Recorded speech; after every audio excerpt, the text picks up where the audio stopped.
I am unraveling. I'm groveling. I'm gaveling the ceremonial Steve Layton gavel that he gave me, and he reminded me that I haven't been using it enough lately. So if you get too rowdy, watch out. All right? You know, you could be fitted with a gravel mute. I could find a couple of grouse and go and shoot. Yes, exactly. Red grouse. All right. Okay. We are very, we're getting to the agenda here. It is December 3rd. It is at 4:30, and we are the Water Quality Management Committee. And we are very lucky to have here a woman named Elizabeth Ells, who has spent some time looking at, and if I mispronounce this, Elizabeth, you just correct me, but it looks like macrophyte-associated denitrification in a eutrophic freshwater pond in southeastern Massachusetts. We are very pleased to have you come in and tell us what you've been doing and what you've learned and what we can now know and use as we go forward and try to clean up our estuaries. Welcome. And if you need to know where a good restaurant is, just ask, because we all know. Luckily, I'm from Cape Cod, so I frequent Falmouth. It's quite a beautiful area. So thank you for having me. My name is Elizabeth Ells. I recently finished my doctorate at the University of Massachusetts Dartmouth in the School for Marine Science and Technology, specifically the Coastal Systems Program. And our lead is actually here tonight. Dr. Labrie is in the crowd if we have bigger questions. Raise your hand. All right. Okay. Thank you. Focus on her. Today I'll be discussing an in-transit nitrogen management pathway and its application on coastal health by quantifying macrophyte-associated denitrification. And I just want to make clear that a macrophyte here is just referring to aquatic plants, so emergent, submerged, or floating species. Anthropogenic nitrogen degrades our estuarine health. We see this through the form of eutrophication, which is algal blooms or excess plant growth. This excess nitrogen comes from both point sources, which are wastewater treatment facilities, or non-point sources. And in southeast Massachusetts, that's typically septic systems, fertilizers, and stormwater. Nitrogen is limiting in saltwater, but phosphorus is limiting in freshwater. And this is important from a management perspective because it's very important to regulate the amount of nitrogen traveling through these freshwater systems prior to reaching our estuaries. The Clean Water Act in 1972 was established to regulate pollutants such as nitrogen by imposing guidelines for reduction goals. So the Massachusetts Department of Environmental Protection, along with the Massachusetts Estuaries Project, developed these total maximum daily loads, or TMDLs, for impaired water. And what that means is the amount of pollutant that it can enter a system before it is deemed impaired. Now, to meet these TMDLs, municipalities are incorporating traditional approaches such as sewering with innovative and alternative approaches that treat nitrogen at the source. Once again, wastewater treatment facility upgrades you see in that upper picture, or sewering in transit, so through freshwater ponds and understanding the nitrogen removal pathways, as well as in estuary. So that's that lower photo, which could be through oyster aquaculture.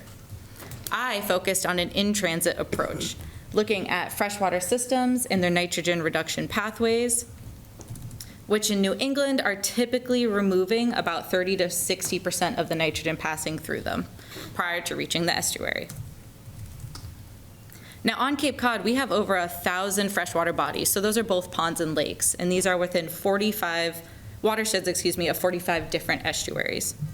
Many of these estuaries are deemed impaired.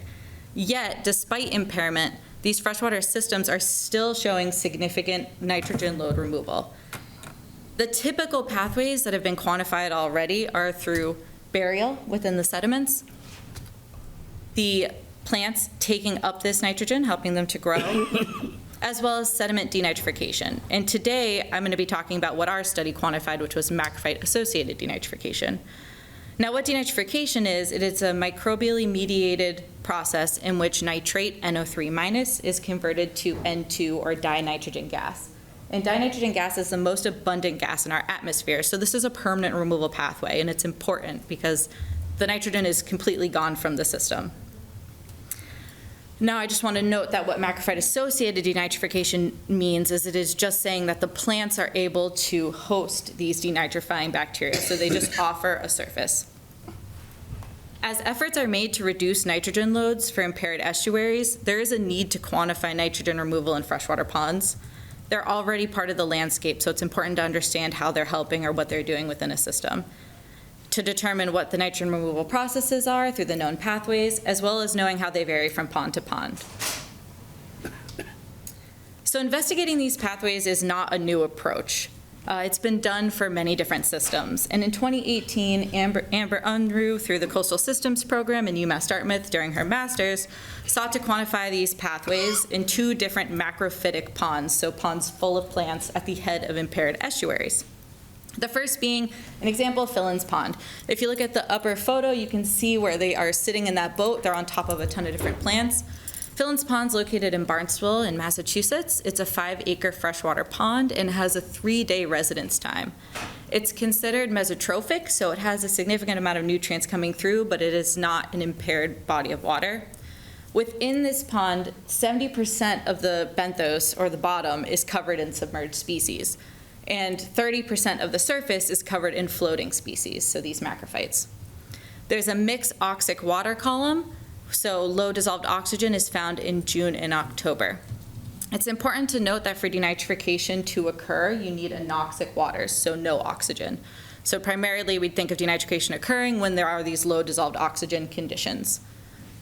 This pond is a major contributor to the Centerville River estuary, that impaired estuary, but it also is an attenuator, as freshwater ponds are.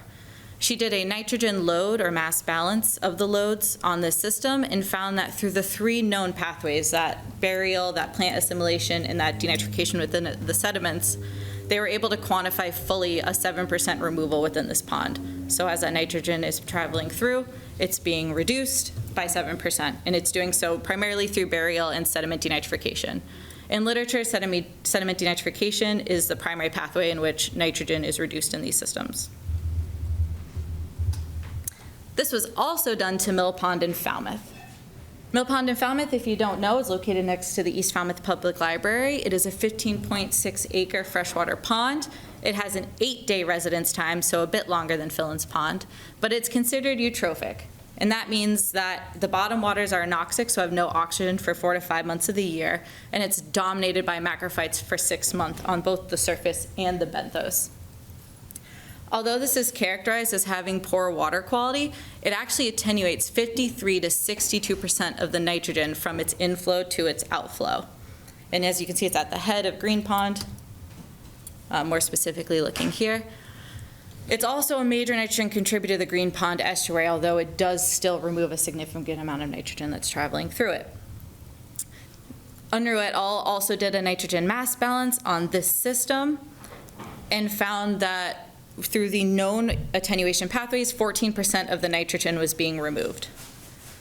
So where is the rest of this removal coming from, and how do we quantify it? And so what we found was we still needed to account for about 40% of that nitrogen removal. She hypothesized that macrophyte-associated denitrification was occurring. So once again, the plants are acting as the surface in which the denitrifying bacteria are able to complete their role. So now in order to quantify macrophyte-associated denitrification, we collected plants from in the ponds, brought them back to our lab, and incubated them at in situ temperatures, so the temperature at which we collected them. We then collected water samples for excess nitrogen measurements from the head space of these vessels, and this is a photo here of what our incubations typically look like. We do cap them to make them anoxic, so we reduce any oxygen that's coming in, and we do mix them as we are going through. This other photo in the middle here, this is a photo of the type of plants we would have within each vessel.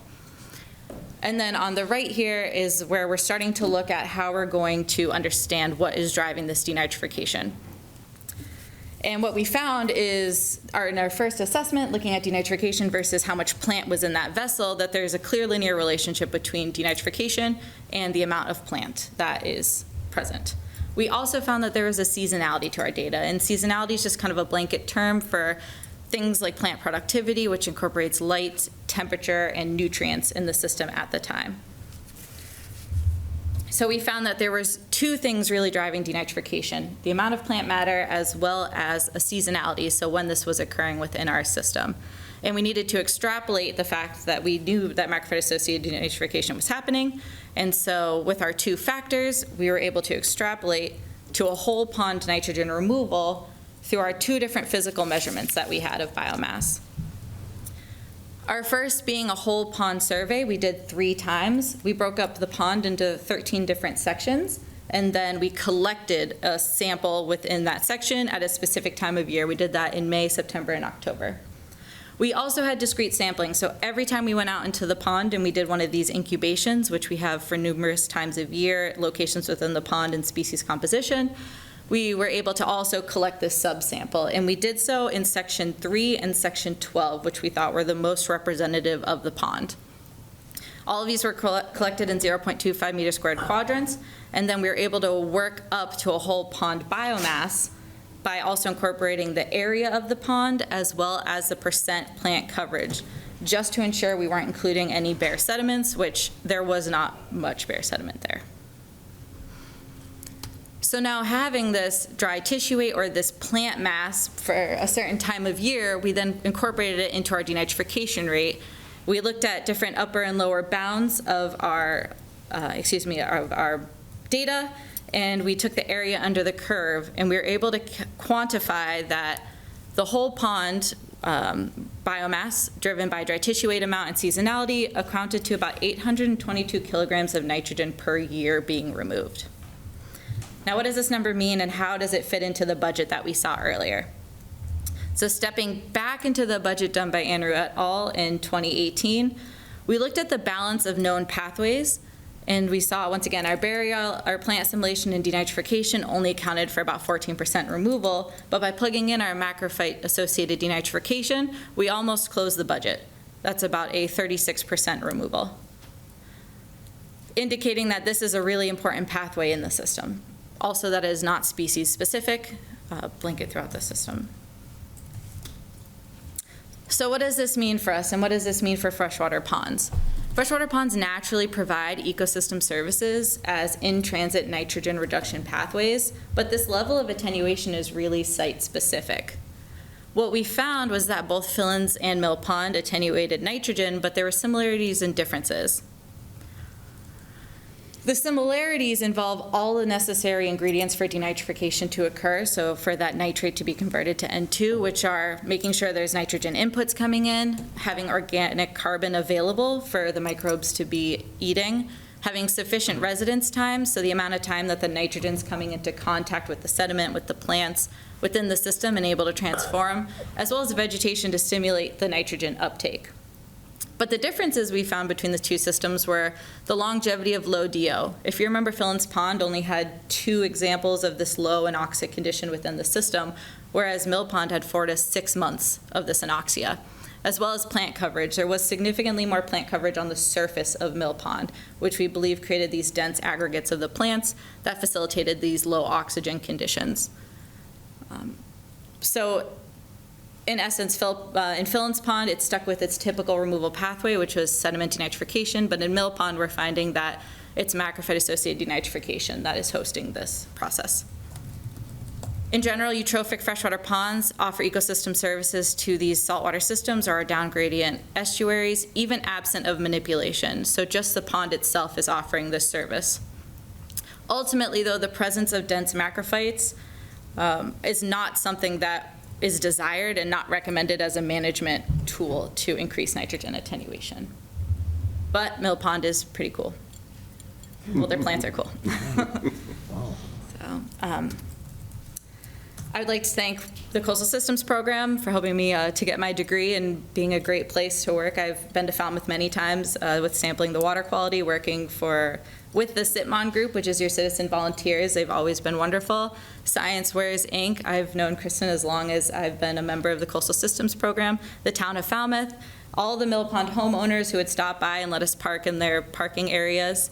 Amber Unruh's thesis, as well as the School for Marine Science and Technology. And if you have later questions that you want to discuss, feel free to email me. I also have sent Kristen my thesis for you to read, and eventually we'll be publishing this work. So, Thank you so much. Great, thank you. Thank you, that was great. Next time you give this presentation, talk just a little slower. Oh, sorry. You're a little anxious, it's good. But no, that was fabulous. I'm going to start with our most knowledgeable, well, I should say that, because these guys are pretty good. But, go ahead. Yeah, so, Elizabeth, I was struck by your talk, because I saw this talk at Coastal Estuarine Research Federation meetings in Richmond recently, and then lo and behold, it was on Mill Pond. And I thought, wow, because we worry a lot about what comes down the river and what's making it into Green Pond. And also, everyone hates all that stuff growing in there, so there's talk always about, should we get rid of it? Mm-hmm. Should we copper sulfate it? I don't know what the strategy would be. So I just thought people should appreciate the fact that it's not just the uptake by the plants that's important. It's the denitrification fostered by the association of the microbes living somehow in association with those macrophytes. Do you know anything specific about what those critters are that are living, are they epiphytes on the surfaces? And Yeah, we believe they're the epiphytes on the surfaces. And do we know what they are? I do not know. Okay. Ed, you're up. Fascinating, because I guess to put it in layman's terms, that ugly stuff in the pond is doing a hell of a good job getting rid of nitrogen. Yes. And if we got rid of it, we'd have even more nitrogen going into Green Pond. Right. You mentioned kind of in passing there something about, even absence of harvesting. Would mechanical harvesting of that biomass, or whatever we want to refer to it as, inhibit the process? Because while the harvested product is gone, you're not getting that action that you're talking about with the little critters on the surface of the plant. So it sounds like that would be counterproductive. Absolutely, yeah. So even though the pond's ugly and at times it kind of smells, gosh, without it, we'd have a bigger problem and a need for more remediation through sewers, IAs, whatever. Yeah, we roughly calculated that Mill Pond is actually attenuating 14% of the load that's reaching Green Pond, so if you remove that, it would increase. Yeah, and require even more remediation by other methodologies. It's absolutely fascinating. I think this kind of changed perspective of, and it gives you a little more respect for the stuff that's growing out there. It's great. Thank you so much for doing this. Thank you. Yeah. Steve. No questions. It's good talk. Thank you. Thank you. Not either. I thought it was very nicely done. Thank you. Great project, and of course, management questions come up, and the important thing with management is that you make everyone happy all the time. But ignoring aesthetics, it would seem to me you could let the standing stock of macrophytes go wild for most of the summer, let them do their job. I think it's probably mostly it's a surface function, right? Maximum surface area probably means you're going to have maximum denitrification. And then harvest at the end of the season to maximize or minimize the amount of stuff that's going to end up in the benthos.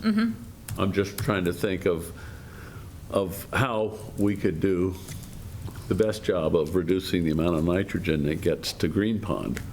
Anyway, just a thought. Yep. You think harvesting in the fall would be of benefit to the following spring? I don't know It wasn't. when we had done it previously. Yeah, we did it one We year. harvested right before the cranberry harvest, so mid-October, and the spring data didn't show any difference. All right. Any difference in what? Hold on. It Hold on, you normally- can't talk from the audience, you gotta get up to the microphone, okay?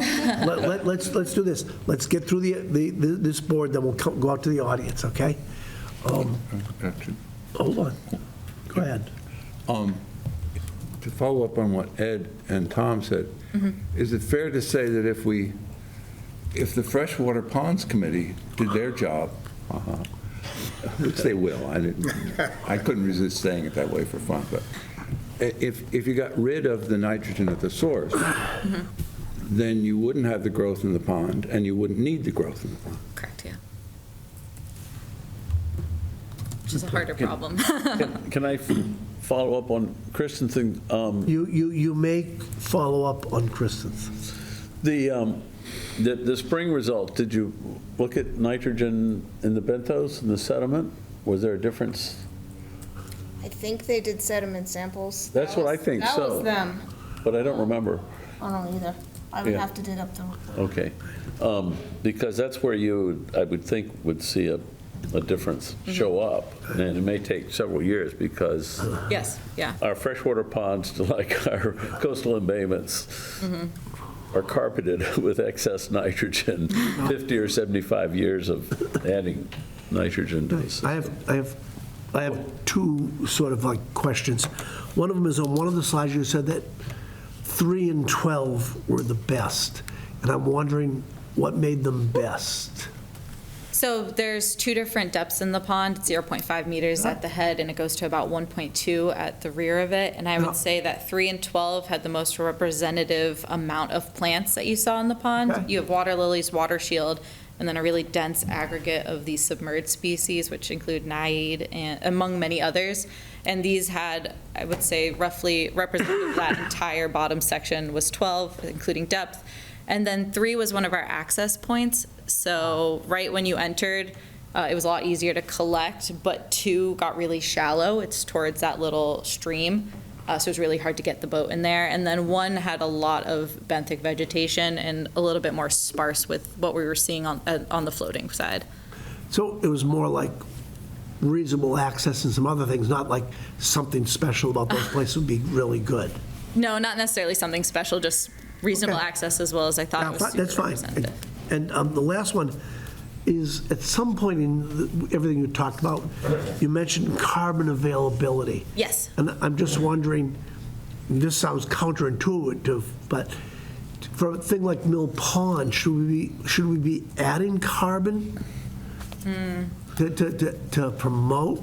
I don't think so. I think you have a very solid amount of carbon in the system. Okay. All right, that's fine. I'm going to open it up to the audience then.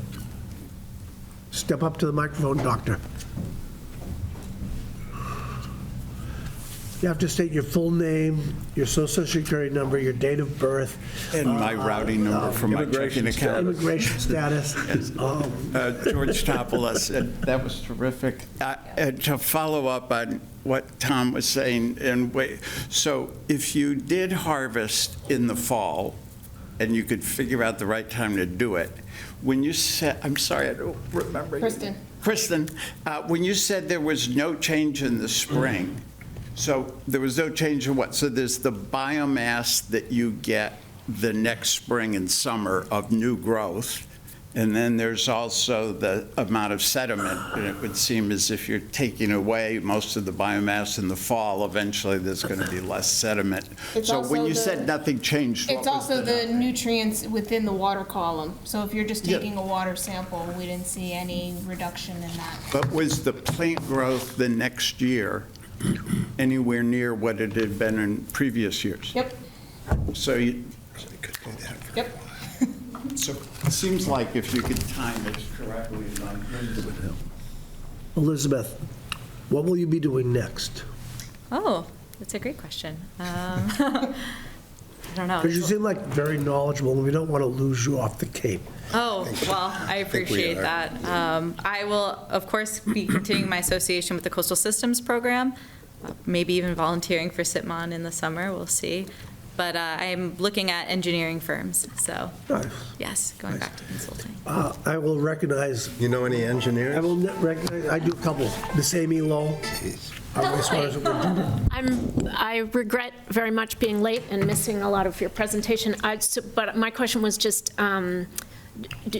do you think it's bacteria on the surface of the plants that's doing the denitrification? Yes, Okay, somebody asked something and you said epiphytes, and I didn't, they're also on the surface. right, but it's the bacteria on the surface of the plants. So it's using it like, Step up to the microphone, share the microphone. I'm sorry. So, I'm We're on sorry, it's TV, not me. that's all. So a lot of engineered wastewater treatment systems use a surface area, add a surface area for bacteria to grow on to enhance denitrification. And in this case, it's the plants in the water that are providing that surface area. Okay, good. I just wanted to clarify because you'd said something about epiphytes, which made it sound like it was an uptake, like epiphytes doing the uptake. So, Okay. great presentation. I'm going to go look at the rest of the list. You can send But you definitively showed with 15N tracers that conversion N2. We didn't do 15N tracers, we did N2 argon, Okay. but MIMS, yes. yeah, okay. We used an IRMS, Right? Steve's got a question. yes. You mentioned the fact that phosphorus is more important for freshwater ponds and nitrogen for saltwater ponds. This is a freshwater pond, right? Yes. If you didn't care about what happened to the estuary, only what happened to the pond, if you were a selfish resident just living around the pond, and if you had to pay separately for phosphorus removal or nitrogen removal, you couldn't just be magnanimous and say, take it all out. Which would you take out? For freshwater phosphorus. You take the I'd phosphorus focus out. on that, yeah. So. But I care about the downstream estuary. Right, so for that reason, we should take out everything. Yeah. Well, yes, As much as we can. yes. Can I interject here briefly? If- Tom, you're recognized. Thanks. If you take out the phosphorus from this system, you dramatically reduce the surface area of the macrophytes. Right, so you're going to end up increasing the amount of nitrogen that's getting to Green Pond by taking out the phosphorus in the freshwater intermediate flow-through system. Right, I just wanted to make sure I understood the trade-off. And then that's when you incorporate a different innovative technology Yeah. beyond what the pond can do itself. I want to thank you for taking the time to come explain this to us. Absolutely. It's great. This is the stuff that we wallow in all the time. Not everybody does. You do as well. Apparently you do. Bree and I. And I just want to say, it takes a community of people that care about this stuff to understand it, figure it out, There's a lot of nuances of this stuff. So thank you for your contribution. Well, thank you for having me, and thank you, Kristen. Thank you.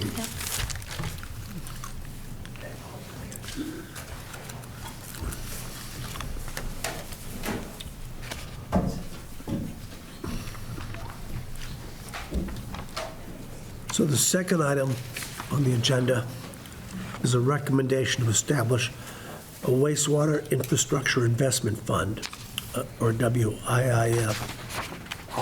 At our last meeting, I provided an overview of what that means, but we did not have it listed in the agenda as discussion and vote. I think what item 2 is for this board to decide to say that we support the concept. I'm going to use the whiff. As a baseball player in my youth who couldn't hit the ball, I think whiff is very appropriate. But I'm looking for comment or whatever, but maybe a vote to recommend to the selectmen that we believe that establishing a wastewater infrastructure investment fund is an appropriate way to guarantee a source of revenue for some wastewater projects going forward. Not all that we need, but at least a foundational amount of money. Yeah, so I'm willing to make that motion that we endorse this idea without delving into the details of what the actual levy should be or anything else. No, that's up to others to figure out Exactly. the value. But, So that's my but the motion. concept of a I'll whiff. second that. Okay. There's been a motion made and seconded. Comments from the board? I'll make one. This, correct me if I'm wrong, but this is a tool. I look at it as, as Proposition 3.5. In other words, when you run out of money from Proposition 2.5, you can get money from Proposition 3.5, as long as it's for wastewater treatment. Well, Specific, it's subject to select board and town meeting, and I think even town approval. So it's crazy not to allow it as a tool, and then on the particular instance, you decide if that particular project is worth spending money on. Tom? Steve, it's not just wastewater, it's water management issues across the Better. board. I don't care if it Supply. includes paper clips. It's Okay, still but a I'm tool. just saying, I just wanted to make it clear, I didn't want people thinking it was just for wastewater projects. Okay. Amy, you want to talk? So W stands for water, not wastewater. I appreciate the support for this concept. I gave a presentation to the Select Board a month or so ago about this, and I think it's my understanding that the Select Board is interested in moving this somewhat in parallel with a residential tax exemption, which the residential tax exemption will take more time.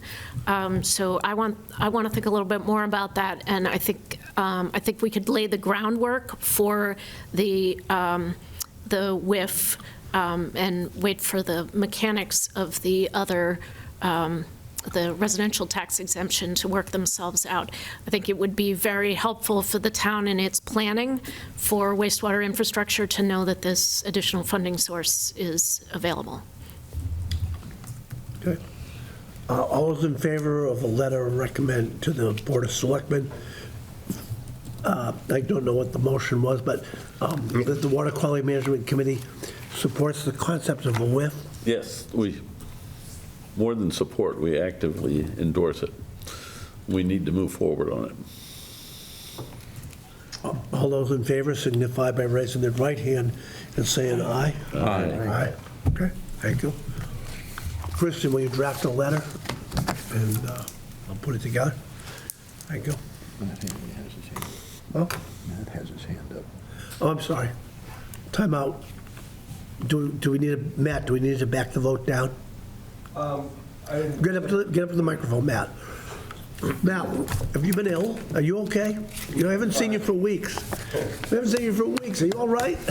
I have multiple businesses to attend to. Okay. Just want to be sure. So, Mateo Hanley, Vintage Iron Farm, and my question is, it's hard for the public, general public, even for me, to understand what exactly you're voting on. Can you give an explanation for the people following this issue at home? Sure. So Amy made a presentation to the selectmen, and at our last Water Quality Management Committee, we put it in front of this board for a presentation. The state legislature has allowed communities to allow for a water to wastewater infrastructure investment fund to be established, which is a little bit sort of like, if there's a general fund over here of all the money that we collect and do things for, to say you raise money on the value of property over here, but it's for water and wastewater. And it can be up to 3%. Now, I think there's 3% of what? You're allowed to use the word The tax. value of the property. It's not okay? forbidden. Value of the property. And I think Amy will correct me because she knows this better than I do. I think there's 3 communities on the Cape that have adopted this already, and one other, Barnstable, is looking at it. And so it sets up a little bit of an underlying revenue stream in the range of $2 to $3 million, which is not enough to do all the wastewater work we have to do. But it says it's there. It's not part of the general fund, and it's got to go to water or wastewater. So it's a thing that the legislator did that kind of slides on the edge of the Proposition 2.5 override. But it is there, and we need to raise money to clean up our estuaries. So Amy did a good presentation to the selectmen. Selectmen are going to bring it up later to consider it, and I just have asked Steve, this just board. one more Hold on a second. It's one more question just to clarify. It's value of the property on property transfer. Is that correct? No, No? Okay. It's assessed value. no. Assessed value on everyone's property. So, yeah, so. That generates more than 3 million a year. No, I don't think so. No, the Amy numbers. has the numbers. If it's 1%, it's $1.5 million. If it's 2%, it's a little bit over 2 million. If it's 3%, it's a little bit over 3 million.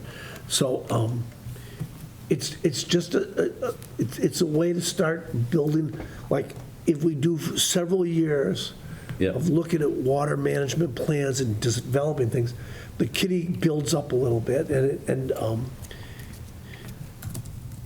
it sets the stage that it's money for wastewater, that's all. Okay? Did I answer your question? Yeah, I actually did read that article in the paper about that state initiative. And as you know, I've been advocating for a fund for IA systems. I've been following, as you guys know, I've been here for all the watershed planning. You weren't here for the last 4 weeks. I got concerned. I was putting out an APB on you. But I really, the fund seems small for municipal spending on wastewater. But when it comes to, residential for some kind of stipend or subsidy for homeowners, especially on fixed income, Falmouth has a large retirement community who are on fixed incomes. No one here needs explanation about how expensive it's become to live in Falmouth. We're looking at mandating 7,000 homes in the town of Falmouth change their septic systems to IA systems. If this could be used in a productive way to help, low-income, families here in Falmouth to keep them in their homes, keep their house affordable, with these mandated IA systems, this fund could really make a big difference. Yeah, I hope this isn't just, a drop in the bucket on a municipal sewer project. I hope this is a substantial start to a fund that can really help homeowners here in Falmouth on fixed incomes. Okay, thank you. I know that you'll follow us on the TV when you don't attend. We've, over the last meeting or so, talked about our things going forward, and one of them is trying to figure out the equity, fairness issue. In recommendations. So, yes, we need to figure out how to make it affordable for people and distribute the money. Jonathan's not here because his son got married in Texas. Shame on his son for living in Texas, and Jonathan can't be here. But, we've got a bill before the legislature to make things better. I don't know if it'll pass this year or get out of committee, but we'll come back next year, gangbusters, and I expect you to be part of that to try to get it through for some financial relief from the state for homeowners that have to put it in an IA system. So thank you, Matt. You're welcome. Thank you.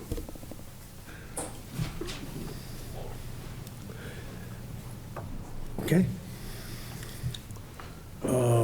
So we had a motion. Did we vote? Yeah. Yes. Okay, all right. No, Matt was speaking, so I couldn't, I'm right. sorry. It was after the vote. We're all good. Next one is a recommendation to support the Board of Health memorandum on fair distribution of costs in Falmouth's efforts to meet water quality management targets. A discussion and a vote, and Steve Layton, I think this is yours. Thank you, Steve. We've discussed this general topic before. The members of this committee all have a copy of the Health Department letter, for which we thank George Topoulos and other members of the Health Department for writing. And so with Tom Duncan and Ken Foreman's help, I wrote up a draft of a letter that we could send supporting the Board of Health letter with a few more details. And I'd like to hear comments on that, suggestions, or perhaps approving it as is. Christine, do we have a slide of this we can put up? I can. So people can see what is being suggested.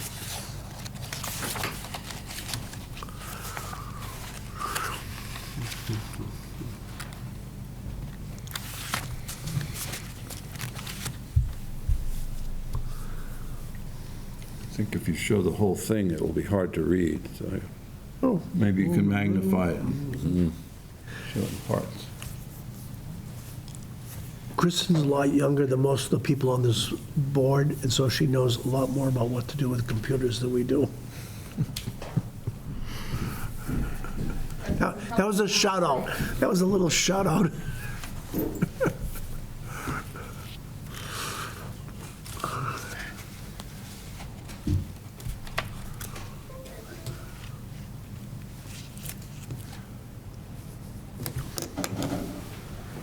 How about those Patriots? They looked pretty good the other night. They did. They've looked good All three all season. phases. They've looked good all season. So there's the first part of you, I can't put it all up there or no one will read That's it. okay. We have it. But everybody received this and read it, correct? In fact, I move that it be approved as is, just set the stage. We should just go. Second. Okay, it's been moved and seconded, and now it's open to discussion. There's one minor glitch. It's no longer the Board of Selectmen, it's the Select Board. So the BOS should be changed, spelled out, Select Board, I believe. Where? It's the last line in the second paragraph, where it says the BOS, et cetera, Oh, where right, we're talking about committee makeups. That should be the Select Board. right. Thank you. Ed, you would like to comment? Okay. There's some wording that really kind of gives me some heartburn. It seems the gist of it is talking about people are going to have to pay a lot of money for IAs. People have to pay a lot of money for sewers. And one of the things I feel is that the tone is that, well, we got to help the people with IAs because the sewer people get a better deal. And that's really not true. The cost, first paragraph, it says, existing cost distribution scheme disproportionately burdens some members of the community. And it's not just the IA folks, but the sewer people who, with the costs that are coming in, I think the bidding just closed and probably be awarding the bid for Great Pond Phase 1. Tomorrow. Huh? Bid's closed tomorrow. Thought it was November 30th. It's delayed. Oh, okay. Tomorrow. Just trying to keep you honest. Okay, well, this wasn't known to me. Anyway, so that contract, the contracts plural, will be awarded soon, at which point the numbers will start to come together, and eventually the Select Board will determine, with advice from Amy and the rest of the crew, what the betterment will be. If a betterment for sewering comes in over $20,000, an IA is a better deal. It's cheaper out of pocket than the people that have to be sewered. Why is that? It's because of the state tax credit structure. Currently. Well, Currently. the change that's proposed, Currently. yes, using today's numbers, Yep. if you assume it costs you 40 grand for an IA, and that's not the lowest or the highest number that's tossed out there, and a $20,000 betterment, with an IA, you spend 40 grand. You are eligible for an $18,000 tax credit, $22,000 net out-of-pocket cost, 40 less 18. For the sewer, assume a $7,000 hookup, which is eligible for tax credit up to 60%, $4,200. So for your just hookup from your house to the street, $2,800 out of pocket. And then if you take a $20,000 betterment, which I think Great Pond Phase 1, I'm guessing will come in more like 25 to 30, but it's unknown until that's worked out. But at a $20,000 betterment, plus the $2,800 for your 40% of the hookup, you're at $22,800 versus $22,000 out of pocket for the IA. The IA is cheaper. So one of my concerns is, we talk equity it seems to be slanted toward IA needs equity so that they're treated as fairly as the sewers. And my position is IA is a cheaper deal, and the betterments aren't going to get less as we expand sewering. And, you know, I'm guessing based on earlier presentations over the past year that the betterment in Great Pond Phase 1 will be somewhere in the upper 20 to 30+ thousand dollar, making the IA significantly less expensive under current cost structures. So the best thing this town can do, and I don't disagree with the whole concept of the select board organizing some committee, subcommittee, some working group to address the financing, but the best thing the town can do is, and it already is, working the tax credit becoming a refundable tax credit so that low-income people will qualify for that $18,000. Right now, you have to have enough income to pay $4,000 worth of taxes over up to a 6-year period to get the full 18 grand. And a lot of fixed income, low-income people that may have inherited a house aren't eligible because they don't pay enough taxes, so they don't get it. So hopefully that will happen. It needs to happen. The other thing Amy just mentioned in passing, but the town is looking at seriously, is the residential tax exemption. That needs to happen for the same reasons. And Falmouth is late to the gate, again, to get that on board. Mashpee just a month ago approved continuation at a 20% residential tax exemption. They started out several years ago at 5%, and they quickly boosted it to 20, and they recently, in November, said 20 again. Up to 35% exemption is allowed under state law. Seasonal communities, Falmouth has talked about but hasn't committed to becoming a seasonal community, can do up to a 50% residential tax exemption. Think what that would do for the low-income, fixed-income homeowner. 17 towns and states have enacted that, including Barnstable at 25%. Provincetown and Truro are at 35%. Eastham just started at 3%. Chatham is at 35%. Almost half of the Cape towns already have it, 7 towns. On the Vineyard, West Tisbury's at 30%, Tisbury at 22%, Oak Bluff's at 15%, and Nantucket, 25%. Why did they do that?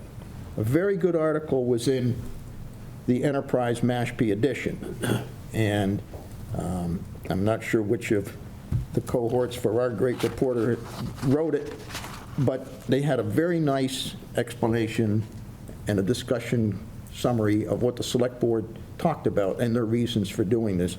And in the Vineyard papers, they did the same type of reporting. I think it was the Vineyard Gazette, might have been the Vineyard Times. One of them talked about why this is so important. And I think as a big part of this letter that we're being asked to endorse, we should emphasize the need to expedite the approval of a residential tax exemption in the town of Falmouth. It's the best way, and I think the quickest way, that the town can, in effect, be providing help to low-income people, fixed-income people, who are going to be faced with the 6,000 or 7,000 IA mandates over the next 20 to 50 years, or sewering as soon as 2 years from now, when the betterments start coming home to roost. So that's my Steve, lecture, I guess, may on that. Comment? You can, just sit tight. Okay. Let him finish. Because I got a couple of more notes, but that was the big one. And I'm sorry to pontificate, but sometimes I do get carried away, as you've noticed. You talk about in the third paragraph, mention the privilege of sewers. And again, I object to the language because it's a burden, it's not a privilege. Just as much as the IAs aren't a privilege, they are a burden. So, you know, it's just a terminology that I don't feel is appropriate. The town, to consider any other venue for subsidies, would be a budget buster. It's not in any capital plan, it's not in any long-term plans. To significantly spend $5,000, $10,000 per IA over the next 30, 50 years would be a total rewrite of some of the town budget planning going forward. But something does need to be done, and I think the best thing is that, A, getting the state tax credit change to a refundable, and B, getting the state, the town to do a residential tax exemption. The last paragraph that talked about direct and indirect costs confused me because I don't know what that means. The direct and indirect costs and benefits to property owners, including capital and operating costs, da-da-da-da-da. I'm not sure what, are we talking landscaping costs after putting in a sewer or an IA, or what that means? I don't know. So that's what I had on this. All right, good. John, you wanted to talk? I believe Ed has misinterpreted what we're trying to do with this letter. We have in the town a model for how we spread the cost of sewer projects. We do not have any such model for how we deal with IAs. And I think the purpose of this letter was to send a message to the selectmen and to the finance committee that in order for us to proceed with watershed plans that have a significant number of IAs, we have got, as a town, to figure out how we can contribute in a meaningful way to IAs in the same way that we have historically done with sewer projects. That's my read of this letter. All the little pieces that might go into that, we can chat in the future. But I think the signal we're trying to send to the selectmen and the finance people is that in their 10-year capital plan at the moment, they've figured out how we're going to fund sewer projects, but they have put nothing in on how we're going to help the people out with IAs. Right. And I think that's what we're trying to convey with this letter. Right. I like to use the word, John, rather than subsidize, incentivize. You know, like, how do we encourage people to put IAs in certain places? But Tom, go over there. George and John can both correct me on this, but my feeling as things have unfolded is their letter of support for this idea is a direct outgrowth of the recent mandate for new construction to install IAs. I think this probably came mostly out of that, and their letter of support is very focused on that, and I think Ed's points are really good ones, and they were well presented, and we really need to follow up on the implications there. But right now, I think we should stick with a tightly focused letter that's in direct support for the issues that the Board of Health raised. Okay. And, So, yeah. I would think that we really want to follow up on Ed's points, further discussion. So I'm going to open up to the rest of the people. Unless, Ken, you got something? No, I mean, Ed raised a couple of good points with regard, I think, mostly to the tone of the letter, as if there's some huge inequity, and I think that's not the right way to go. I think we should be saying we want a fair system, Right. and not say that, you know, somehow the people with sewers are favored over the people with eyes. I don't think that's a good message. I think, Steve, your letter's a great start. It sort of frames some stuff. The Board of Health had their perspective. We've got a little bit different perspective. Ed and Steve, can you two work together before the next meeting to maybe come up with a second draft? Yes, I'd be happy to. Okay, so let's try to work. Can I just speak to what Ed said? I think his points are valid, and there are so many details. That's what I was trying to show in the last paragraph. It doesn't really matter for purposes of this letter what they are or which system is currently the loser. I mean, going to the losing households. The point is for the select board to create a committee, which could be this committee or a subset of this committee. Whatever. To go over those. No. And I think Ed would be a fantastic person on that committee. I think we're at the point, Steve, where clearly the issue of the financial cost to any individual homeowner for an IA, as opposed to in conjunction with the financial cost to any individual homeowner who has to connect to the sewer. We need to kind of build, we need to sort of focus somehow back to the select board that this is an item that warrants discussion and warrants some review and some evaluation to get to the point where people who have to put an IA in are plus or minus of the people having to connect to the sewer. So I think this is a great start, and if you guys are willing to work together to come back, I might skip you into the January meeting, because the next meeting is going to have a lot to do with attenuation, okay? Kristen and I have been setting this up to talk a lot about attenuation of nitrogen. So I don't think there's an immediate need with the board, the select board, but I think if we get something clean and a good recommendation, that the select board will listen to us, so you guys can Make work one together. suggestion. Hold on a second, go ahead. I get Tom said his Well, I hand. was just going to suggest I'll effectively table my motion Okay. for further discussion. Okay, all those in favor of Tom effectively tabling a motion? I think you should do it ineffectively. Yeah, just whatever it takes. All those in favor of Tom ineffectually tabling his motion, signify by saying aye. Aye. But Steve, let me just make a pitch for having, I think that, given that it sounds to me that Tom and John and I and Ken, and I suspect John Kaufman when he'll be here, but it doesn't matter because we've already got 4, are in favor of something very close to this. Oh, And that Ed and I can remove the asymmetries that Ed objects to, it would be easily ready for passage at the next meeting. Okay. I have a sense that we're not in a lot of disagreement here, so as we unfold the agenda for the next meeting, if it fits in, we'll get you in, okay? Very good. All right.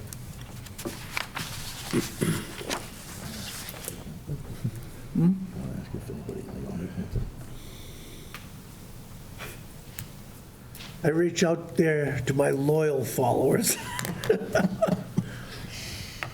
Step up to the microphone, just because we are on TV, so you have to kind of say, you know. Shockingly, I'm still George Topoulos after all this. Oh, wait a minute. You had such opportunity. Does anybody know this? Oh, my God. Thank you, George. Most important, I want to just speak in favor of the grand design of urging the select board to pay attention to what you've discussed, and a fair way to distribute the cost, not just of the sewers and the IAs, but of all of the wastewater management plans. You all are embedded in this. You've been thinking about it. You've been talking about it. Most people in the town have no idea that in the next 10 to 20 years, the town's going to have to spend close to $1 billion with a B. They've budgeted, I believe, in that 10-year budget, 700 and something million. But that doesn't take into account any of the IA systems or the management system to take care of all those IA systems that I believe is mandated by the state in the wastewater management plans. I want to emphasize, I'm speaking as a private citizen. I happen to be on the Board of Health. I'm not speaking for the Board of Health. I will say, Tom, this issue long preceded consideration of that new regulation, so it wasn't a response to that. Okay, thank you. I don't know what the best way to fairly distribute this burden, but I think not thinking about it is a disastrous approach. And as I understand it, being a Washashore who's only been here 7 years, the town's been kicking this can down the road for 20-plus years, and apparently a couple of decades ago, the federal government would have paid 90% of the cost to sewer the entire town but that would have cost 10%, and so, of course, it was voted down. People need to understand this is not something that you folks or the Board of Health or the Select Board just came up with this billion-dollar plan that came from Blue. It's something we have to do because the state's mandating it. I think it's very important that we look at fair ways to distribute the cost.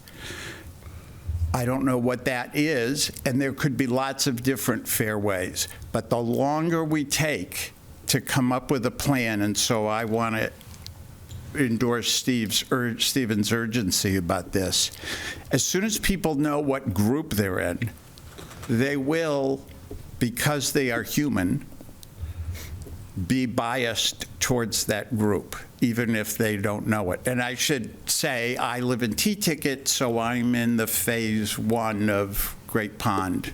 So I'm biased, and I don't know what influence that has on anything I'm going to say, except I know it's there. I urge you to really press the Select Board.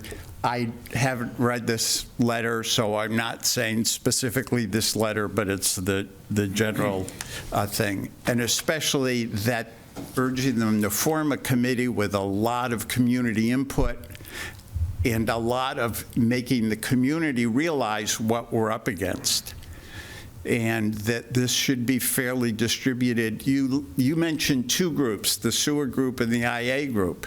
There's also another very important group, the people who don't have to do anything. Yeah. But they're gaining as much as everyone else from all of this. And I think I'll stop there, so please. Thank you. Minor correction, more like just setting the facts straight. Back when the EPA was formed and they put a lot of money out to get rid of certain wastewater discharges directly, they weren't focused on estuary health. And at the time, the 90% on the dollar extended through and up to Mara Vista, but not for the rest of our sewer areas at the time. And for whatever reason, and I'm not going to go into it, Mara Vista was left off the list, but it's now been sewered, and we're seeing the results of the Mara Vista sewering and the better health. And the issue is, Ken, you were in the water today? Couple days ago. Were you in the water? Yeah, a couple days ago. Yeah. How is it looking? Cold. Cold. 6 degrees, I can tell you. We managed to make Personal warm water experience. cold. Yeah. But yeah, no, I think we're all on board to try to clean things up. And the other thing I'll say about that letter that the Board of Health wrote, it's very non-specific because we don't know what the costs are going to be. We don't know everything that's going to need to be done. And so we intentionally tried to stay away from that, but also that it encourages the fair distribution, not just of IAs and sewers, but of everything. The outflow pipe, the wastewater treatment plants, the whole caboodle, if you will. We're making progress, we'll get there. We're making progress, we'll get there. We just got to get public support and pull it off. There's a woman in an orange shirt back there. I don't think she's in prison, but damn, it looks like Orange is the new black. Orange is the new whatever. Orange for OLOG. Maggie McGaw. I live in Wacoit. I'm a member of the Falmouth Pond Coalition and now president of Citizens for the Protection of Wacoit Bay. And I just want to say that I believe I speak for CPWB in strongly endorsing this step to be taken by this committee. The Wacoit Bay area won't be, or largest portions of the Wacoit Bay watershed won't be sewered ever, which means that the population is principally looking at IAs, or very largely looking at IAs, and it is our hope that people will move quickly to install IAs as a way of remediating the water quality there. And so this kind of equalizing of costs across Falmouth will be an encouragement to people to not just kick the can and wait and wait and wait. If they know that they're going to have some kind of financial break from the town, that will be very incentivizing. Thank My you. toe is very sore. I don't want to kick the can anymore. Oh, right. Is that all? Matt, come on up.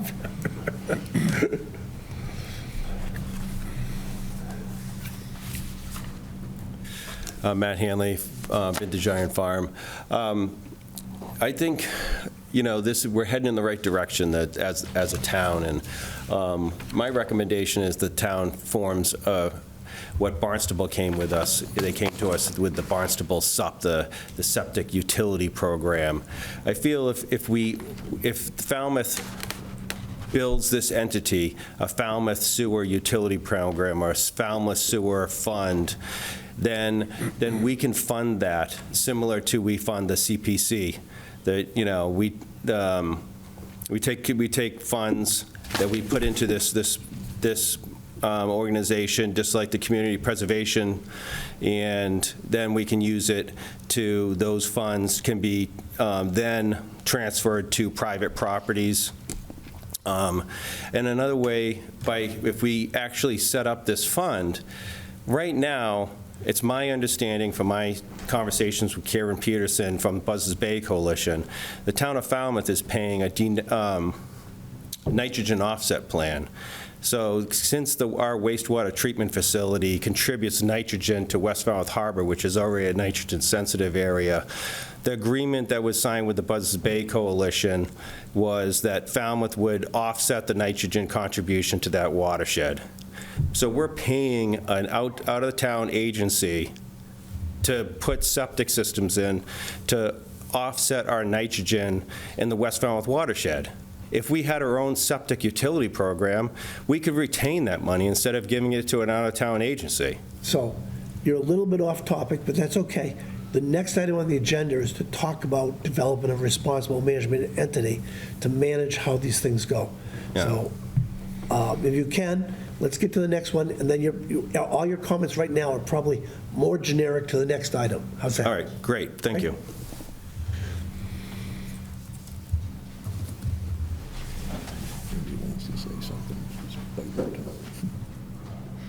You ready, John? All set? You want to go to the agenda? You want to go up to the microphone, or you want to talk from there? No, I'll talk from here. So just to frame this a little bit, the next item on the agenda, so was it one meeting ago or 2 meetings ago, or whatever, we sort of, this board is kind of at a crossroads for what do we do, the wastewater division of the DPW does a lot of sewer, this or that, but one of the things that surfaced was that as we go forward and we get a lot more IAs than we currently have, how the hell do we know that the IAs are working? How the hell do we know that people have signed up and they're doing what they're doing? And when you have 100 of them and there's a bunch of little numbers and people measuring stuff, it's not a big deal. But when you get thousands, it becomes overwhelming. And we had a conversation probably close to a year ago now, John, from Mass Tech, where they talked a little bit about, things they're doing. They're doing some stuff at Shubel Pond, and they're doing some stuff in West Falmouth, but it's very small scale. So among things that this board can wrestle with or work on over time is how does the town, as an entity, be able to monitor what's going on with IA systems? Does that mean more staff in some entity of the town, the Board of Health, the wastewater division, maybe the IA division, I don't know. But a bunch of work was done probably more than a couple of years ago now, John. How many, 5 years ago, 6? 8 years. 8 years ago, looking at Oyster Pond, and I'm sure everybody knows where Oyster Pond, it's where the oysters are. And Oyster Pond is between Surf Drive and coming upland. There are actually 2 oyster ponds in Falmouth. Yes. Yes, but we're talking about the one that you live above. Okay. No, but So- there might be people listening who live next to the other one. Yep. So anyways, John and George Holfelder spent a lot of time when we were looking at Oyster Pond a few years ago to try to figure out how does one keep track of what's going on and whatnot. And so I'm turning this over to John to talk about what they did. The DEP is a player in this, but they don't know that they are. So part of this discussion is to get it going, to bring it up with this board, and maybe before the select board, to reach back to the DEP to say, we really want to engage with you and figure out, if we're going to have thousands of IAs in this town, how do we really monitor and manage them, okay? It's among other things that we've got to look at and do. It's not insignificant, but I'm looking across this board, and I've got a lot of people around me that are very competent. I'm not, but I think we can get there. So let me just start a bit of history. We know as we develop these watershed plans that IAs are going to be an important part of how we succeed at overcoming the problem with nutrients in our coastal ponds. At the moment, the Board of Health sort of oversees IAs as they're installed. And it's left to the individual homeowners to get a contract for their maintenance.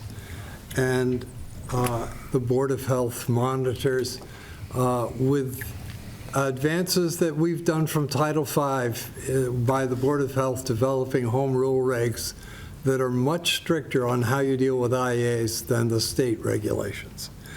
But as we begin to put in many of these, one of the things that's very obvious is the homeowner can no longer be responsible for maintaining and contracting that's done. And the difference is that now when a homeowner puts in an IA, they're responsible to the Board of Health that it's operating properly.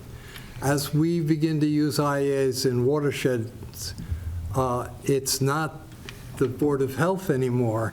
It's the DEP who we're going to have to persuade that all these IAs that we've installed are operating up to the specifications of that they mandate. And so that necessitates the development of the responsible management entity. In other words, we've got to come up with a unit that can responsibly oversee these many IAs and report to DEP on a timely basis and satisfy DEP that they're operating up to specs. And so that's a real change. There are two principal models that have been used. One would be that the town develops its own responsible management entity that I believe could not be managed by the Board of Health, but would have to be managed by the Department of Public Works. That's a model which has been adopted by Barnstable. They intend to run their own RME within the Department of Public Works. But the other model is that we might contract all or part of those services out to other entities. And we have the benefit of having MassTech and the Barnstable County Department of Health and Environment who are willing to pick up parts of this load. So that's not, I think, a big decision we need to make. But so back 8 years ago, as we were developing a comprehensive wastewater management plan for Oyster Pond, we were principally proposing to do that solely with IAs because at that point there was not treatment capacity at the West Falmouth plant to do it by sewer. And so we sat down and we came up with a design of a responsible management entity, which all of you have taken or been given to in your packages. We developed that. That was the model that Mass Tech used to start when they got $1 million grant to work on management entities. And we've not yet seen a final product from that, and I'll chat a little bit about that in a minute. There are just two aspects. If you read through, I thought we had done a pretty nice job of coming up with a manageable plan, in many ways built off the new home rule regs of the Board of Health. But there are two things that I think that we should be focusing on. One of them is phasing IAs. When we recommended the plan for Oyster Pond, we had a two-phase program. We said we will put in IAs for X number of homes in that watershed, and we'll monitor and watch them for a period of time and see what their impact is on the pond, and then decide whether we've managed to recover things to where we want to be, or whether we want to then put in another series of IAs. And I think that is an approach which I think we're going to want to modify and use here.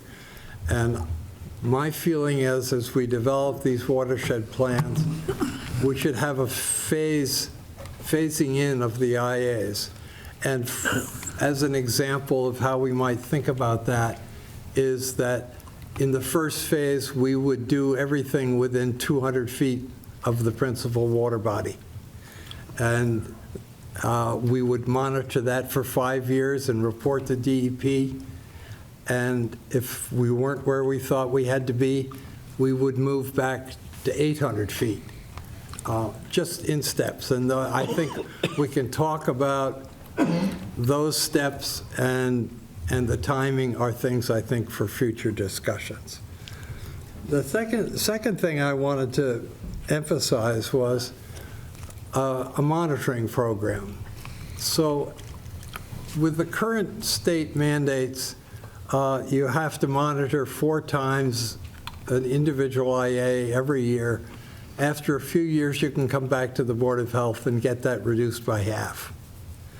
At the moment in the Schuylkill Pond project, which Z. Crocker is running, they're monitoring once a month. The program that we outlined is here, and it briefly, without going into a great deal of detail, there was a probationary period, and that follows very much what the Board of Health is doing.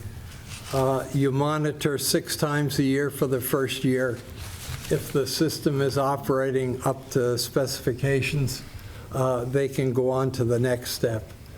If after the probation period they're not operating up to specs, it's up to the homeowner to get them operating there.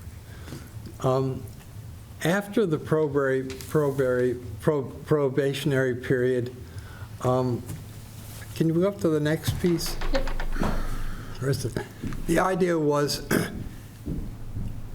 even doing each system, if we're doing 1,000 systems, for example, even monitoring them twice a year would be prohibitively expensive. So we came up with a model that every year you would model 1/12 of the system, so that every year each system would be monitored for nutrients once, with a starting date, calendar date of September each year. If it was a summer home, you'd make sure that it was being monitored during the time it was being occupied.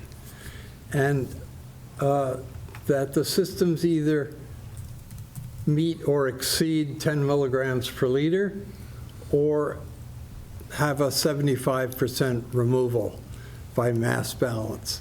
And we know that's important because many of the inputs are very high now that we have reduced water usage. And it may be next to impossible to actually get to 10 milligrams per liter. But, so we developed that whole scheme, of which there's a number of other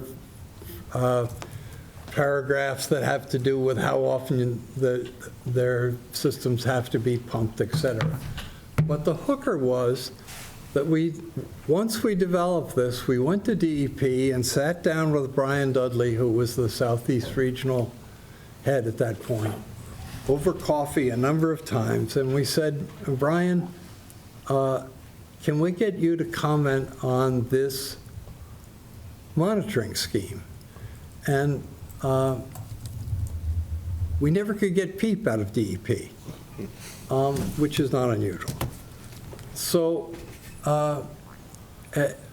we then sort of turned this over to Mass Tech with their $1 million grant, and they've been through exactly the same process. They go to DEP and said, look, here's the monitoring program we think we can make work when we've got thousands of these things to do. What do you think about that? And they say, it's not part of Title V regs. We don't think anything about that. and so for us to succeed, we need to go back to DEP, get them to the table to chat with Mass Tech and with the towns. And if we don't hear PEEP again, I think politically we need to move up the food chain to Boston and apply pressure from the other end. One of the guys, I had a long chat with Brian Baumgartler this week, who's head of Mass Tech, and he said, you know, you have to understand that we're not an advocacy group. In other words, they're a contracting group that does research. They're not in a position to go up and lean on DEP or to go to the legislature and ask for DEP to consider this. But this is now a county problem. And I believe we are going to ultimately have to get all our legislators together. And if we don't get any response from DEP working from this end, we're going to have to start to apply pressure from the other. And I think that's sort of what I wanted to convey today, that those two things, thinking about the phasing and then getting a monitoring program, and the goal with the monitoring program, and when George and I worked on it 8 years ago, with this model, we could get the cost per household per year to be comparable to what people are paying for sewer charges that are hooked to sewers now. And I think that should be our goal. In other words, if people, and I don't know, Amy, what the average sewer charge is now, but I think that's the sort of number we want to be aiming toward. And 8 years ago, we thought we could do that. But it's going to require a monitoring program that allows remote sensing. The nitro system, for instance, you can sense whether the air pump is working, and that's going to tell you a whole lot about how well that system's doing. In our proposal, we had one actual site visit to each IA every year to examine just the above-ground things. And anyway, if you go back through that, there are copies of that, you can see what that whole program looked like. And I thought it was pretty well designed and something that we should be able to get DEP to agree to. Thank you, John. Comments from the board? Steve Layton. Two. First, I think John makes all good points, and I just wanted to comment on two of them. First, his phased installation plan makes sense. It's also one of the strongest arguments I've ever heard for the point that George Topoulos made, that there are people with IAs, people with sewers, and people with neither one. when he said that you would have, say, you might have those within 200 feet required, and then out to 800 feet might or might not be required. You want that to be a cost to the town. You want the town to have skin in the game. Otherwise, it's too easy to say, oh, we'll solve that by forcing X more people to have IAs, and it won't cost the town anyway, anything.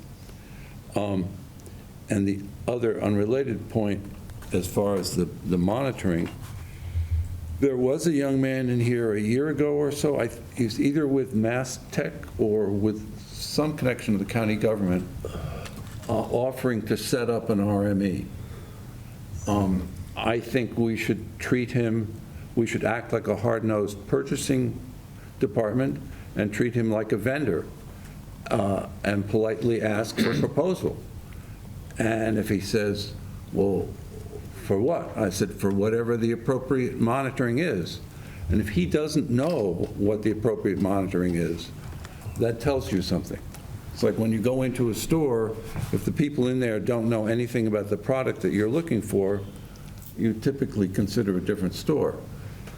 And it would also motivate him and the people he works with to put pressure on DEP that John correctly says we need.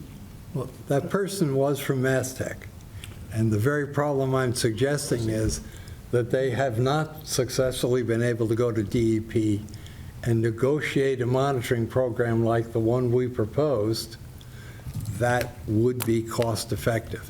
So that we, in conjunction with Mastech, have got to get DEP to the table and to get them to agree to a monitoring program. That's I totally agree. I'm not disagreeing with anything you say. I'm just trying to add to it. Ed? I think yes, it was a gentleman that was new to the Mastech that gave the presentation. They had a proposal for an RME. They even estimated it might cost $1,000 per year per system for the monitoring. It was basically to meet the existing DEP requirements. 4 times a year for 2 years. If it's meeting criteria, then it goes twice a year. But it was a centralized program that all towns hopefully would go on board with that would do it, but the monitoring would be according to the DEP current schedule. To change DEP, I don't think I've got enough years left, but I'm willing to try.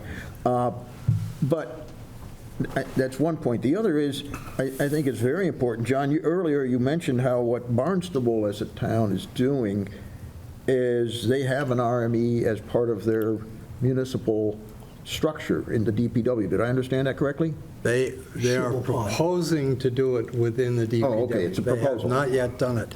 And there is no way that with the current DEP monitoring schedule that is in Title V that we can afford to do this. In other words, if we have to do it 4 times a year, it makes it impossible. We've got to have a reduced monitoring scheme of this ilk in order to be able to make it work. Yeah, I think the concept is good to reduce the frequency on a more random sampling basis, statistically valid. But getting DEP to change their mindset, God bless us, that's going to be quite a task. The other thing I would suggest as we go forward with this is that we be in close communication with what are other communities doing that are impacted by this. Barnstable, you helped me to understand it. It's a concept.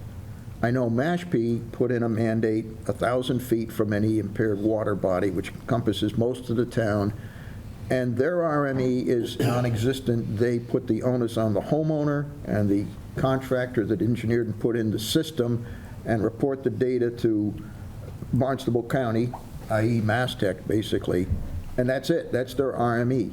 I don't know what any other town is doing. I did talk with Mashpee via their select board current chair, and that's what they're doing. They don't have an RME.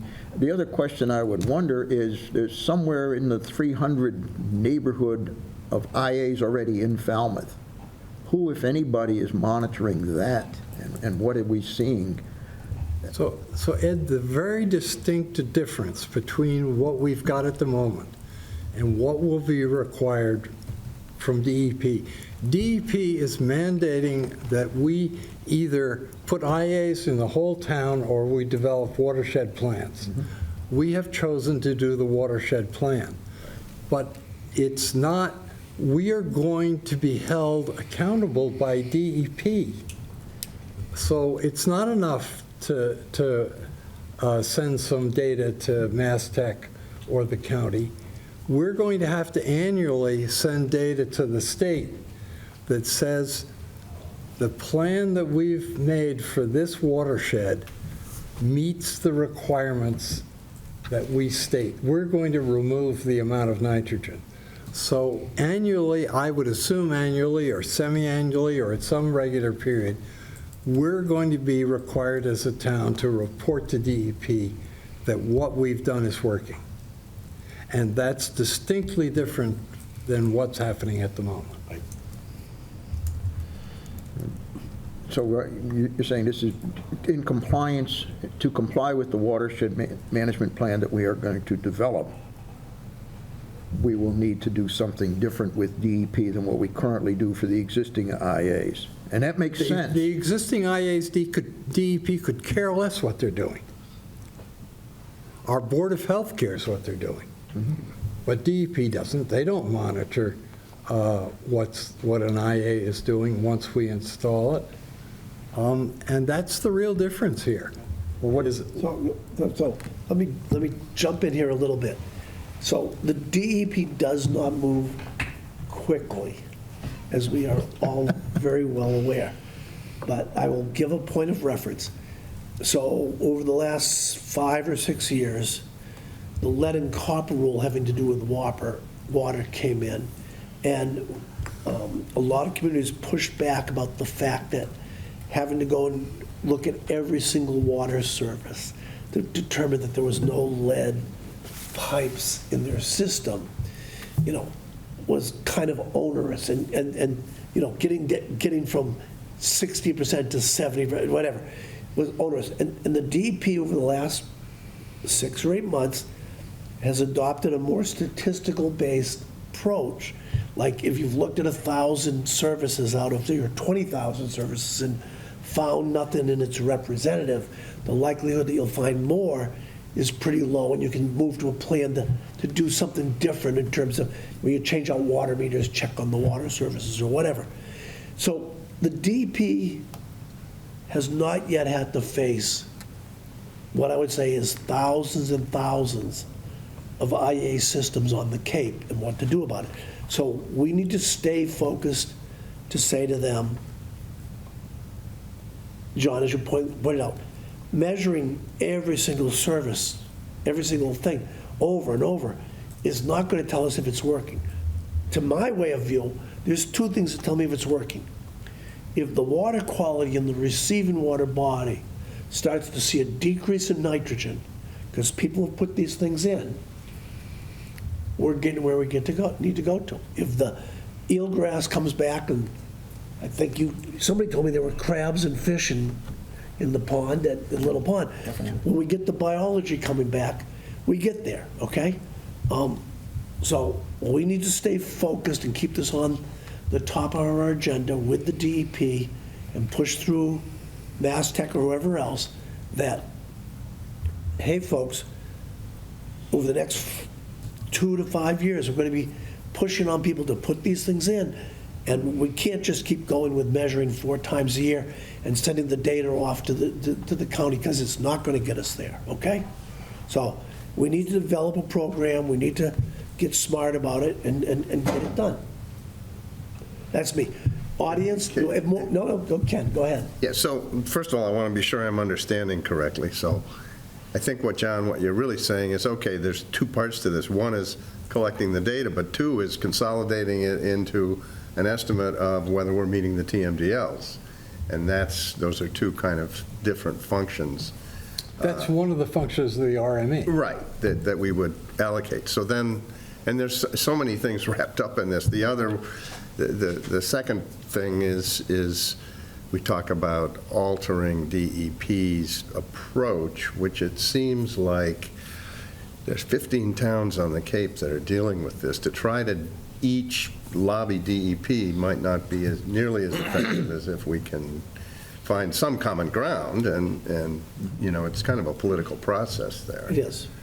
And the third thing I was curious about is, Amy, as the professional out there, there might be a role here to play for the town, but what do you think about that? I mean, obviously, it would require increase in staff and all that, but I'm curious as to whether this is something that just out of hand, you're saying, we should never do that, or whether... I realize you're calling Amy up, but part of this is this Board of Health, or is this wastewater, or is this RME? This is part of the But conundrum. who should be the RME? I mean, if we did it the way Barnstable, you say, is doing Is the RME it. a separate entity inside DPW?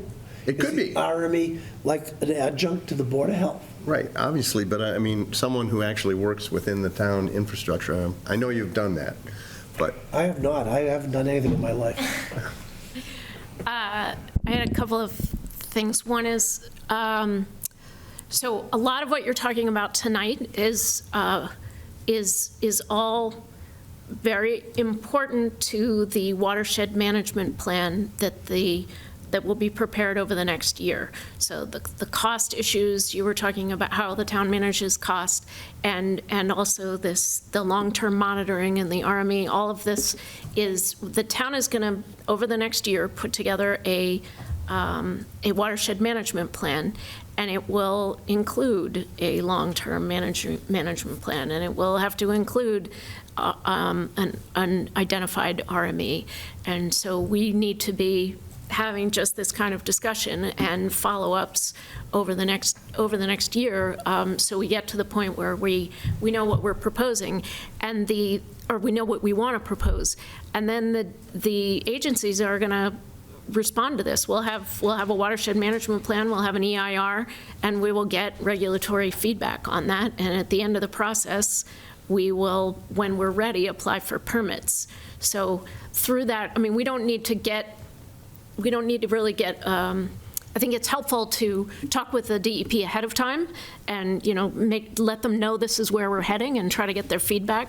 But in the end, we're putting together a plan, and they'll have to react to it through that watershed management plan, EIR review process.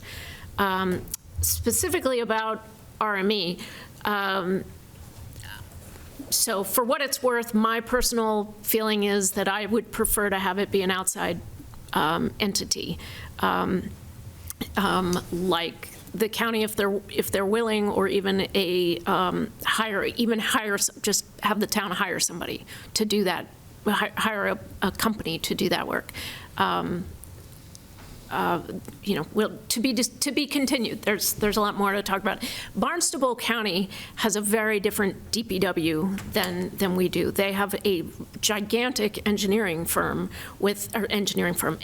department that is almost like its own engineering firm, and they are set up with a different level. Barnstable County or the town of Barnstable? I'm sorry, the town of Barnstable. I said county. We knew what she meant. Come Yes. on. Yeah.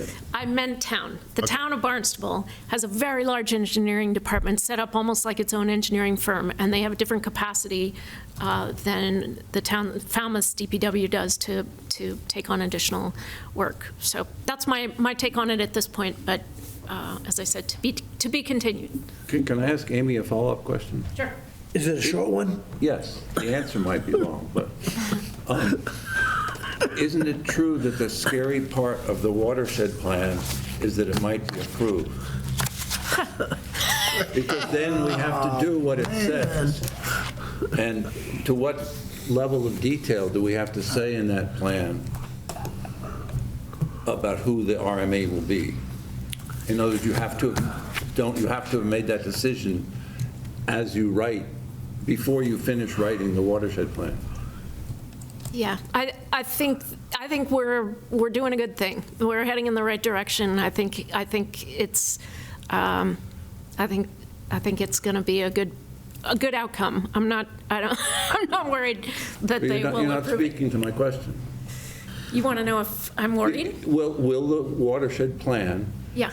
is the requirement on the watershed plan It says that it to has to identify an RME. specify how you're going to do the RME? It says you have to identify an RME. It doesn't say, So that decision has to be made by the time you finish writing that plan, long before it's approved or not, because it might be approved. we will have to identify. I'm going to jump in. So inside the Comprehensive Wastewater Management Plan, inside a lot of other plans, Steve, things that are very known and specific get put in. But because of the timeline of putting these things together, and who knows where RMEs really are, I think the town's going to acknowledge that an RME is needed and probably give some level of definition to what they think the RME should be responsible for or do. But if all the details of the RME are unlikely over the next year to be worked out because there's so many variables around the RME, okay? Okay? I agree with mean, that. That's obviously all I'm going to get from you two. Well, No, but you're asking for some No, definitive that's a thing. fair enough answer. yeah, I agree with Steve. That we will make a lot of progress. We're not going to have the final plan. answer on the details at that point. All right, I'm going to move on from this item in the interest of time, because I'm always conscious of people's need to go do other things. Reports of members and staff is next. Tom, how's the oysters and the fisheries? There's tons of oysters, plenty of harvest of West Falmouth. The public's been, as far as I can tell, extremely happy. And the little guys are continuing to sequester nitrogen, but I won't have this year's results for quite a while. And the next meeting is the same evening as this meeting, the 17th, so I'll be here and probably catch part of that. Okay, all right. How are we doing on EUD, Steve? We had a meeting. We're working on the participant agreements. We decided to be two different agreements, one from the town with the participants and one from Mass Test Center with the participants. How many participants do you have? They're optimistic to getting the 50 that they want. That'd be good. That'd be good. Ed? Just a couple of information points for everybody to know what else is going on outside. By the way, Ed gets up every morning to read the Environmental Monitor. No, just every 2 weeks when it comes out. But last Wednesday, in the notices of new projects and things, they did mention the Easterly, which is the Sandwich Road 300 apartment complex that's proposed and kind of sitting in abeyance.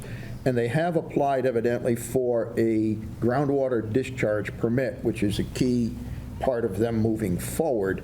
And I think something that's going to be a tough hurdle for them, but that's my personal opinion. But it was published last week. Typically, when a notice is published, you can click on links and see what's being proposed. And there's nothing. There's no... No, they're proposing nothing. That's clear. All right, well, moving right along here, it posted page 4 of 4. Page 1, 2, and 3 were absent. It just said there's a groundwater discharge permit application being considered. And there were no attachments, which there typically would be, saying what is proposed. Go ahead, Amy.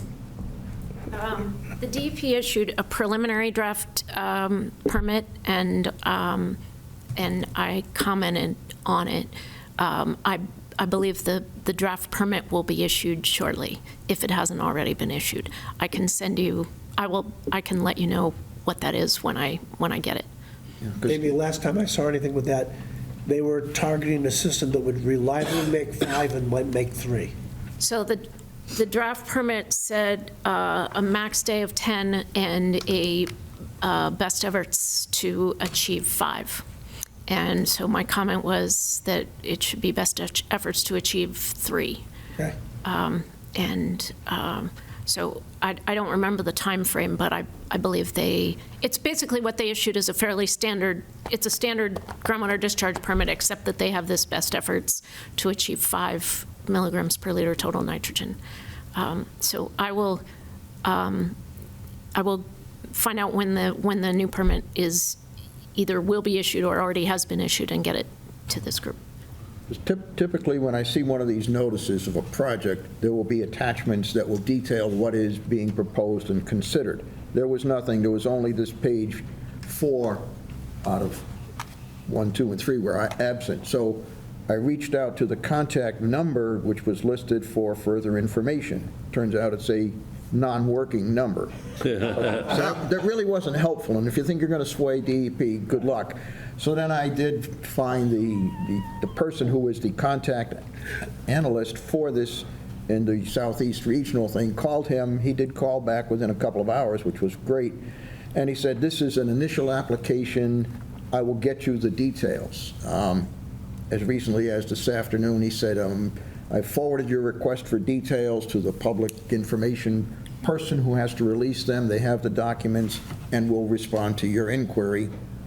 I'm holding my breath. But, so something's going on there. It was very bizarre that there was no backup posted, because always there is. I look at this thing, and I've been doing it for 15-odd years, every 2 weeks when it comes out, to see what projects are out there that might be of interest to me personally or to specifically the town of Falmouth. But anyway, so that's one point of information. The other thing I did, since I had this young man's ear at the DEP office, is something I brought up before, is IA performance data that is different in the DEP website from what MassTech has.